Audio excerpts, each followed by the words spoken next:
know you guys are getting into the education and community building space. Are you able to talk about that a little bit? So when I first started, I love podcasts and I love education. Obviously, when we're building a new company, we're going to be looking for any education we can get. It was very limited back then, so I decided to start the very first Photobooth podcast just so that I could have that title. Even though I was pretty green myself still, I was just kind of talking about my journey. And I started it with the idea of having a co-host that was completely out of the industry so they can ask questions, because it was very targeted to brand new owners. So I wanted questions that someone that had never touched the industry would have. And we went with that for a while, and that co-host eventually wasn't able to continue on. So I invited Clay Moore to join me, and we kind of changed the format to a kind of just bantering about different subjects. At some point, Clay's life didn't allow him to participate any longer also. So I decided to just kind of hang things up for a bit.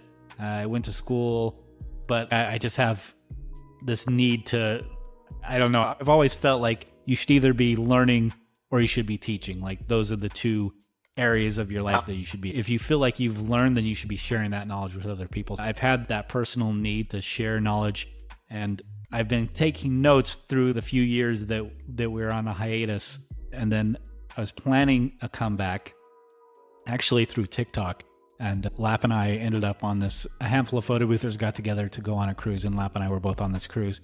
And I was discussing with her my ideas to just move it to TikTok, and she let me know that wasn't the right direction to go. And I should continue doing podcasts, and suggested that she wanted to do it with me. And I thought that was a great idea. We've been friends for years in the industry. I know that she is also very passionate about just freely giving information out, just from seeing her in the forums and whatnot, without judging people and whatnot. And that's exactly what I was looking for. So I jumped on the opportunity for her to join me, and that's where I am. Wow, that's amazing. That's an amazing story. Thank you, Jason. So real quick, there was a Photobooth cruise. What's that? What was that? Yeah, it was amazing. It was Monica in Atlanta kind of put it together for just a handful. I think it ended up being like 50 different companies, or maybe 50. Yeah, I think it was about 50 companies, something like that. She could clarify.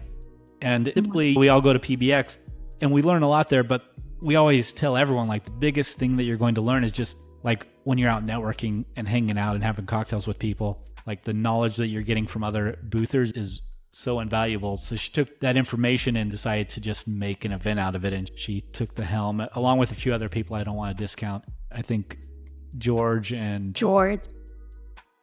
think Sunny. There's a few people got together and organized this cruise with that exact goal to eliminate all like structured education, but let's get together and hang and just talk shop. And it was really successful. It was a lot of fun. Some people brought their families, some people just brought their wives, some people just brought themselves. And we had structured like dinners together every night, but otherwise you could do your own thing. And for those people that have gone on cruises, typically for me, it's just like kind of bouncing around the ship, finding things to do. But it was really unique because like anywhere I went on the ship, there was somebody, a face that I knew and recognized and had something intimately in common with in our business life. So anywhere you went for a drink or wanted to play cards or anywhere, there was someone to talk shop with, and it was a really great experience.